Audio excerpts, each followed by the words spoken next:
We need, as journalists, to understand that the scientists are telling us this, we live in a climate emergency, and we have to report that way. Just as we did with COVID, that it was an emergency. Tell your audience that without fear. You cannot let political pressure keep you from saying to the public, hey, this is a deadly virus.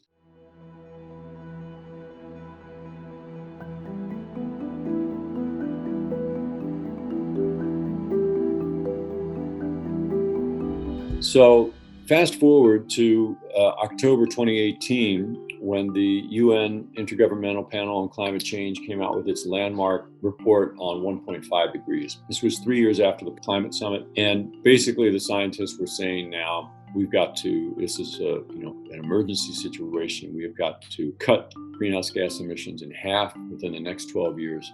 You may remember some of the headlines in the international press at that time, 12 years to save the world, etc. And so I was just covering that press conference of the scientists as a climate beat reporter for The Nation magazine. And I was listening to these scientists say, we have to basically quit carbon. We have to quit a fossil fuel economy, and we have to get halfway there within 12 years. And they added that this would require transformational change. Every sector of the world economy, the energy sector, the agriculture sector, the construction sector, finance sector, and they named about a dozen sectors. And I kept waiting for them to say the media sector, and they never said it. They left out the media sector. And that's when the light went off in my head that led to covering Climate Now, because I said to myself, if we don't transform the media sector, none of those other sectors will transform in time, because there simply will not be the public awareness and therefore the political pressure to force governments and corporations and other powerful interests to make the systemic changes that we need in order to begin to get the world off of a fossil fuel economy. So that was where the idea came from. And as I say, it's co-founded by myself on behalf of The Nation magazine and my partner, Kyle Pope, the editor at Columbia Journalism Review.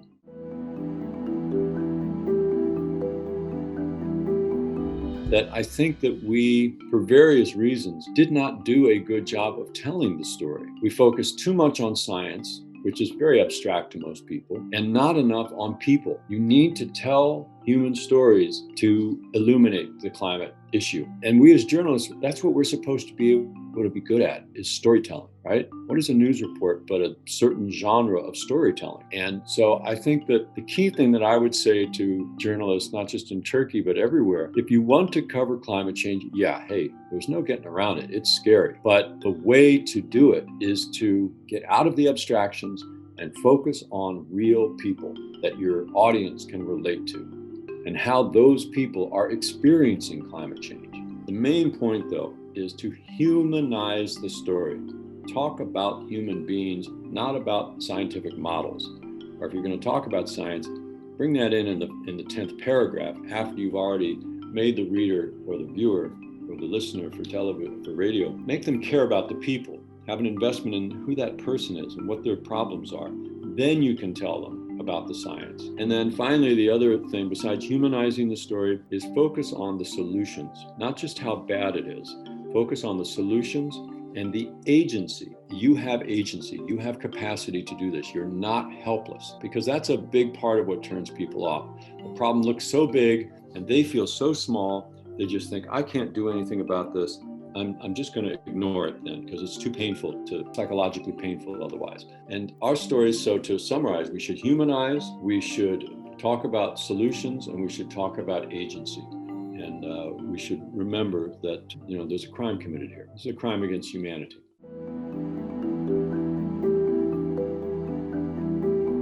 The biggest climate story of 2020 was the just explosion of extreme weather events. You started in January with, these horrific wildfires in Australia. Over 1 billion animals lost their lives, not to mention all the people and the buildings and so forth. We had terrible wildfires here in California and here on the West Coast and in Colorado. We had the hurricanes, we had record hurricanes, et cetera, et cetera, et cetera. Heat waves, droughts, floods. Most reports did not make the climate connection. They would talk about, terrible fires, terrible storms, and you would never hear the words climate change in the story.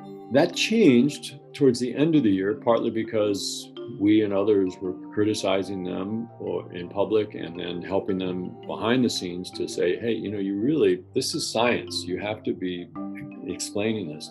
And they got better. By the time of last September, the big TV networks here, TV partners of ours, including NBC News and CBS News, they stopped making that mistake.